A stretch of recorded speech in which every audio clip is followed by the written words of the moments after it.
গ্রাম বাংলার নীরব দুপুর, ধুলোমাখা রাস্তা ধরে ধীরে ধীরে এগিয়ে চলেছেন শতবর্ষী এক ফেরিওয়ালা। বয়সের ভারে শরীর নুয়ে এলেও থামেনি জীবন যুদ্ধের পথ চলা। তিনি রইসুদ্দিন, কিশোরগঞ্জের কটিয়াদির এক দৃঢ়চেতা মানুষ।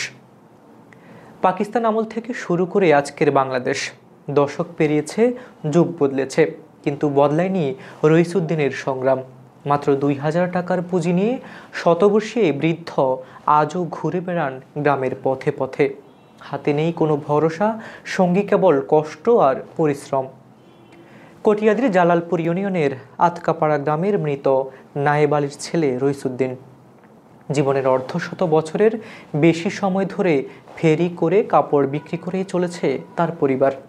বোঝাটা বহন করে অবশ্যই কষ্ট হইতেছে, কিন্তু কষ্ট করলেও উনি বোঝা বহন করেই তার জীবিকা নির্বাহ করতেছে। কামাই নাই, লুজি নাই, খাইব কি? এলার দ্বারা এলা চলতে হয়। জীবনে কোনো কিছু করতেছে না, ক্ষেত নাই। এলার জীবনে কষ্টর বিনিময়ে গেছে এই জীবন, বুঝলেন? কষ্টের বিনিময়ে গেছে, পাইছে না, খাইতে পারছে না। করতালে খাইছে, না করতালে নাই, লুজি লোজগান নাই, খাইব কি? অভাবের সঙ্গে তার লড়াই বহুদিনের। 4 সন্তান হলেও নেই তেমন কাউকে ভরসা করে বসে থাকার মতো সুযোগ। মেয়েরা বিবাহিত, এক ছেলে 1 বছর আগে মারা গেছেন। বেঁচে থাকা একমাত্র ছেলে নিজের সংসার সামলাতেই ব্যস্ত। সাজনা হতা বাজ্যা খাই লইছি, মানুষের বাড়ি ফিসান্নাও খাইছি, এমন দিনও গেছে। ঘর পাইছি না, হুত্তাছি না, মানুষের ঘরে ঘরে লইছি, দরে দরে লইছি, স্কুল ঘরে লইছি, কতখানো লইছি, তো ইয়ে করছি। তো ঘুরাইতে আসছে না আমার স্বামী, আসিন না কিচ্ছু। আমার শ্বশুরেরও কিচ্ছু আসিন না, বিদ্যা উঠছে। আমার শ্বশুরা আমি পাইছি গ্রামে আসছি, তখন তো গ্রামতে আনলে নানছি বাড়ছি খাইছি। স্বামীও বাজারতে একটা রাজ্যে রাঁধছে, দিন আনছি বাড়ছি খাইছি। সারাদিন লইছি লুজার লাইট তৈলে খাইছি, একবার মুসমও খাইছি।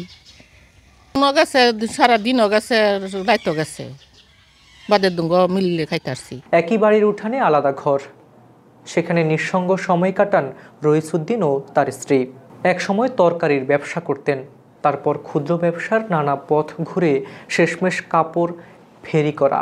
কিন্তু এখন বয়সের ভার, অসুস্থতা আর কম পুঁজির কারণে আগের মতো আর বের হতে পারেন না। আগে বাজারে কুলিগিরি কাম করছি, 2 মিনা বস্তা 1.5 মিনা বস্তা একটা পূজা বইছি।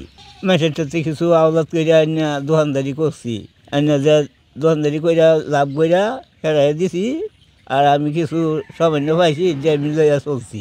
অন আমার কষ্ট, অন আত্মাই না, অন বালুই গুড়ি। মানুষে ক তুমি আর কে রাইও বেরাবো, তুমি এলা বইয়া খাও। তখন আমি করতে খাই, আমি বইয়া খাওয়ার তাহলে তো অব্দি তাহলে তো খাইলা বললো। পেট আছে আমার, পেটত দেবন লাগবো, আগুন লাগবো। যতদিন বাঁচি, আল্লাহ যতদিন বাঁচে রাখে, ওই দিনই আমার চলুন লাগবো। যার দয় 500 দিতেছে, 100 দিতেছে, 50 টাকা দিতেছে, কোয়ানে না চলুন।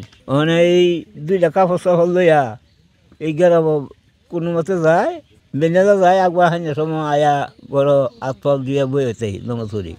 স্বাধীনতার আগের দিনগুলো থেকে আজকের দিনে এসে বয়স তার 100 পেরোলেও শেষ হয়নি কাঁধের ভার। জীবনের দীর্ঘ পথ চলায় এখনও লড়াই করে যাচ্ছেন নিজের মর্যাদা আর পরিবারের 2 বেলা খাবারের জন্য। এই দুর্দান্ত ইচ্ছাশক্তিতে হয়তো লুকিয়ে আছে গ্রাম বাংলার অগণিত মানুষের অদেখা সংগ্রামের গল্প। কিশোরগঞ্জ থেকে মোহাম্মদ মিজানুর রহমানের রিপোর্টে হাবিবুর রহমান নিশান, খবর সংযোগ।